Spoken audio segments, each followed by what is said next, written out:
अध्याय 1। शर्म का जन्म। प्राचीन विश्व के एक कोने में साइप्रस द्वीप पर, जहां समुद्र अनंत स्पर्श के साथ तटों को छूता है और जहां फूल पृथ्वी पर कहीं और की तुलना में पहले खिलते हैं, राजा सिन्यरस रहते थे, जो सौंदर्य और दिव्य उपहारों से संपन्न व्यक्ति थे, कला के प्रेमी थे, जिन्हें देवता और मनुष्य दोनों ही समान रूप से प्यार करते थे। उन्होंने एक उपजाऊ राज्य पर शासन किया, जो लोहबान, सोने और गीतों से समृद्ध था। लेकिन यह बात कोई भी मनुष्य नहीं जानता था, यहाँ तक कि वह भी नहीं, कि उसके रक्त में एक मूक विनाश का वादा बह रहा था, जिसे देवी नेमेसिस पीरियों से बुन रही थी। सिनीरस की पत्नी ने उसे एक पुत्री दी, जिसका नाम मायरा था, जिसे स्मिर्ना के नाम से भी जाना जाता था, और पूरे राज्य में कोई भी उस बच्ची से अपनी नजरें नहीं हटा सकता था। उसके बाल चांदी से धुले नाइट गाउन जैसे थे, उसकी आंखें ओस से भीगे 2 बादामों जैसी थीं, उसकी त्वचा किसी अखिरी एनीमोन की पंखुड़ियों जैसी मुलायम थी। लेकिन उसकी सुंदरता उसे देखने वालों के दिलों में मुस्कुराहट नहीं लाती थी, बल्कि अशांति, चिंता, एक अजीब रोमांच पैदा करती थी, जैसे कि लड़की का हर कदम किसी खतरनाक, अपवित्र और अपरिहार्य चीज की ओर बढ़ने का संकेत हो। और एक दिन देवी एफ्रोडाइट को अपनी सुंदरता पर गर्व था, और वह भड़क उठी। किसी ने, एक नश्वर ने या शायद स्वयं मायरा ने, यह कहने का साहस किया कि साइप्रस की लड़की प्रेम की देवी से भी अधिक सुंदर थी। इस तरह के उकसावे कभी भी अनुत्तरित नहीं रहे। एफ्रोडाइट ने अपने दैवीय घमंड से आहत होकर मायरा को मौत के घाट नहीं उतारा, बल्कि एक अधिक विश्वासघाती अभिशाप दिया, एक अनाचारपूर्ण, तर्कहीन, गहरी इच्छा, जो लड़की के दिल में एक राक्षसी बीज की तरह अंकुरित हुई।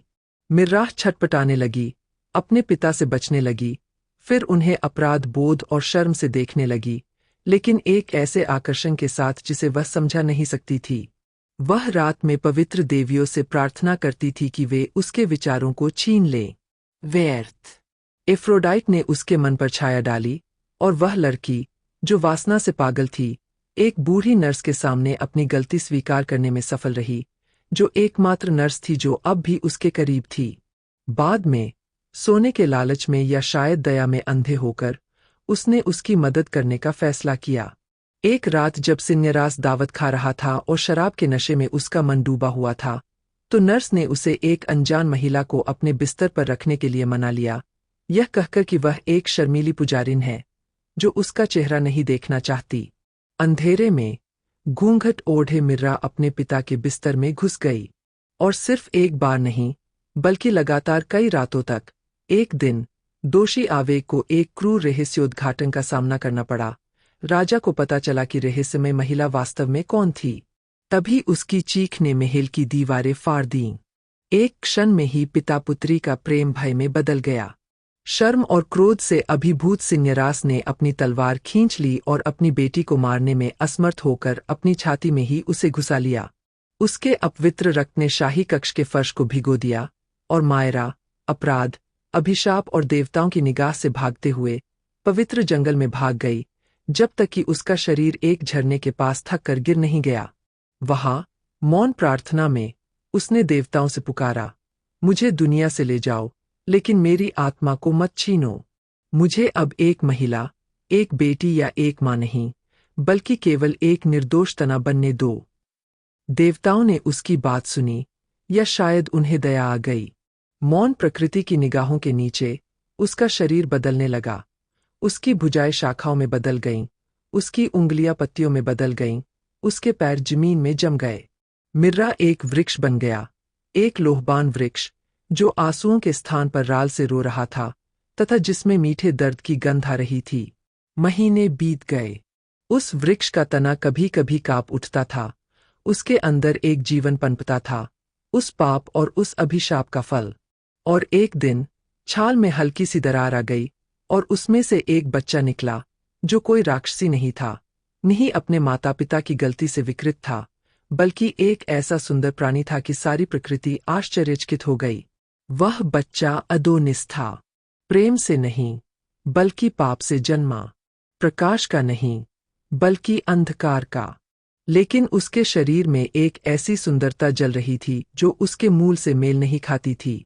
एफ्रोडाइट स्वर्ग से उसे देख रही थी, वह पहली थी जिसने उसे देखा, और शायद मायरा पर दिया गया श्राप अब उसके पास लौट आया था, क्योंकि जब उसने अदोनिस को देखा तो दिव्य इच्छा की एक रोमांच ने उसे जकड़ लिया। एक माँ के रूप में नहीं, बल्कि प्रेम की देवी के रूप में उन्हें एक अटूट बंधन का एहसास हुआ। उसने उसे अपनी बाहों में उठाया और बिना किसी को बताए चुपचाप उसे लेकर चली गई। वह जानती थी कि इस तरह के बच्चे का पालन पोषण मनुष्यों के बीच नहीं हो सकता। बहुत सुंदर, बहुत खतरनाक, बहुत कमजोर। इसलिए उसने उसे एक अन्य देवी, परसेफोन, जो कि अधोलोक की रानी थी, को सौंप दिया, यह सोचकर कि वह मृत्यु की शांति में बालक मनुष्यों की वासनाओं और अन्य देवताओं की ईर्ष्या से सुरक्षित रहेगा।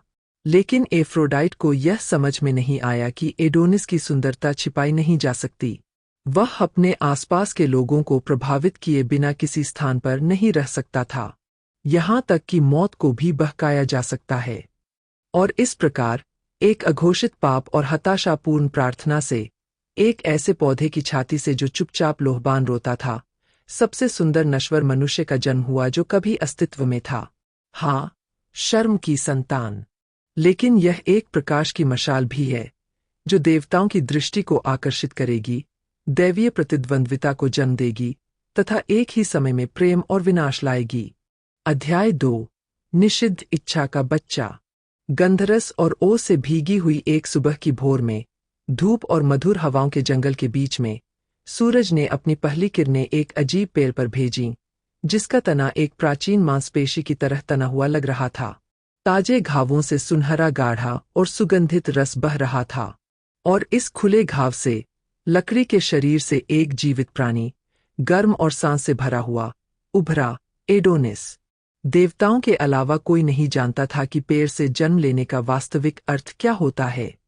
न तो माँ से, नहीं खून के माध्यम से, बल्कि ठोस दर्द और शापित प्रेम के माध्यम से। उनका जन्म लोरियों या मानवीय दुलार के साथ नहीं हुआ था, बल्कि पत्तों की सरसराहट और एक जंगल की आहों के साथ हुआ था जिसने अपनी बेटी खो दी थी, लेकिन एक अद्वितीय सुंदरता को जन्म दिया था। एफ्रोडाइट ने उसे देखने से पहले ही उसे महसूस कर लिया था। साइप्रस में अपने महल में, जब वह अपने बालों को सुनहरे धागों से गूंथ रही थी और अपनी त्वचा को पवित्र तेलों से नहला रही थी, तो उसके सीने में एक सिहरन दौड़ गई। यह कोई साधारण हवा नहीं थी, बल्कि एक कंपन थी। ब्रह्मांड की संरचना में एक रहस्यमय हलचल थी, मानो दुनिया के किसी कोने में सुंदरता ने इतना शुद्ध रूप धारण कर लिया हो कि दिव्य स्त्री का संतुलन ही डगमगा गया हो। वह इतनी तेजी से धरती पर उतरी कि तारे चुपचाप झपकने लगे। वह पत्तों के बीच नंगे पांव चलती थी और उसके कदमों के नीचे जमीन खिल उठती थी। वह लोहबान के पेड़ के पास पहुंची और अपने दिल की धड़कनों की गति को ईश्वर की अनुमति से अधिक तेज रखते हुए, उसने देखा एक शिशु, जो राल की बूंदों से ढका हुआ था, अपना मुंह आधा खोलकर सो रहा था, एक फूल की तरह जो मुश्किल से खुद को सूरज को दिखाने का साहस कर पाता है।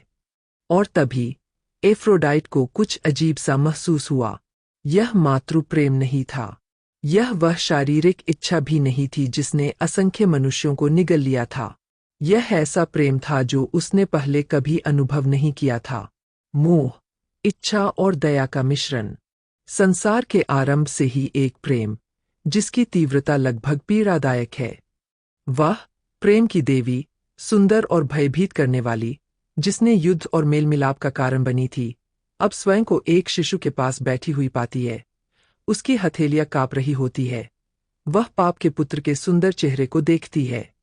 एडोनिस के गाल गोल थे, त्वचा गर्म और मखमली थी, और यहाँ तक कि नींद में भी वह एक ऐसे प्रकाश में लिपटा हुआ प्रतीत होता था जो इस दुनिया से संबंधित नहीं था। वह इरोस से, अपोलो से, नार्सिसस से अधिक सुंदर था।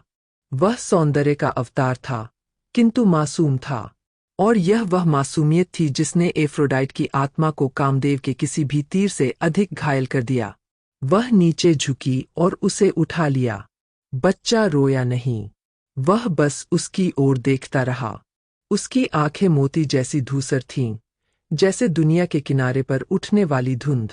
और उस नज़र में एफ्रोडाइट ने वह देखा जो कोई भी मनुष्य नहीं समझ सकता था, एक वादा और एक भविष्यवाणी। यह बच्चा प्यार करेगा और नष्ट कर देगा। वह जीवन लाएगा और मृत्यु को बुलाएगा। वह स्वर्ग की ट्रॉफी और पृथ्वी का शिकार होगा। और वह देवी सितारों में जो लिखा गया था उसे बदलने के लिए कुछ भी करने में सक्षम नहीं होगी। लेकिन उस क्षण में, वास्तविकता और मिथक के बीच लटके उस क्षण में, एफ्रोडाइट भविष्य के बारे में सोचना नहीं चाहती थी। उसने अदोनिस को अपनी बाहों में लिया, अपने घूंघट के एक कोने से उसका चेहरा साफ किया और अपने दिव्य होठों से उसके माथे को छू लिया। वह कांप उठी। पहली बार एफ्रोडाइट को अपने ही प्यार से डर लगा। यह ऐसा प्रेम था जो मांग नहीं करता था, बल्कि केवल जलाता था। एक ऐसा प्रेम जिसमें कोई दिखावा न हो, लेकिन जो निगल जाए। वह जानती थी कि वह उसे अपने पास नहीं रख सकती। यह बहुत जोखिम भरा होता। देवताओं ने पूछा होगा, हेरा को संदेह हुआ होगा, अपोलो ने लालच किया होगा, एरेस, उसका योद्धा प्रेमी, ईर्ष्या से भर गया होगा, और एफ्रोडाइट अपनी बुद्धिमानी से समझ गई कि यह बच्चा किसी का नहीं हो सकता, न तो मनुष्यों को, न ही देवताओं को। शायद केवल प्रेम और मृत्यु के प्रति, वे दो शक्तियां जो उसे निर्दयतापूर्वक आकार देंगी। इसलिए उसने उसे एक अन्य शक्ति को सौंप दिया, परसेफोन, जो नरक की रानी थी। उसने सोचा कि गहराई में, जहां समय अलग ढंग से बहता है और जहां सुंदरता आसानी से लुभाती नहीं है, एडोनिस सुरक्षित रहेगा। अपने होठों पर प्रार्थना के साथ एफ्रोडाइट छाया की दुनिया में उतरी, जीवित और मृत के बीच का द्वार खोला और उसे मूक रानी को सौंप दिया। उसका ख्याल रखना, उसने उससे कहा। उससे प्यार मत करो, बस उसकी रक्षा करो। लेकिन परसेफोन उस बच्चे को देखकर उसी आकर्षण से ग्रसित हो गई। सौंदर्य की अग्नि छाया में भी छिप नहीं सकती थी। एफ्रोडाइट दुनिया में वापस लौट आई, लेकिन उसका दिल एडोनिस के साथ ही रहा। और हर रात, जब तारे उगते, वह धरती की ओर देखती और उसके सपने देखती। उसने सपने में देखा कि वह बड़ा हो रहा है, हंस रहा है, घास के बीच दौड़ रहा है, फूलों को देख रहा है, अपना पहला शब्द बोल रहा है। वह उसे एक किशोर के रूप में, एक जीवित मशाल की तरह चमकते हुए आदमी के रूप में देखती थी। और प्रत्येक सपना उसके प्रेम को और अधिक गहरा कर देता था, जिसका वह नाम नहीं लेना चाहती थी। वह नहीं कर सकती। यह शर्मनाक था। यह दिव्य था। यह शापित था। प्रेम की देवी, जिसने इतने सारे दिलों को लुभाया था, अब एक असंभव प्रेम की दासी थी। इस प्रकार निषिद्ध इच्छा के बच्चे, अदोनिस का भाग्य शुरू हुआ।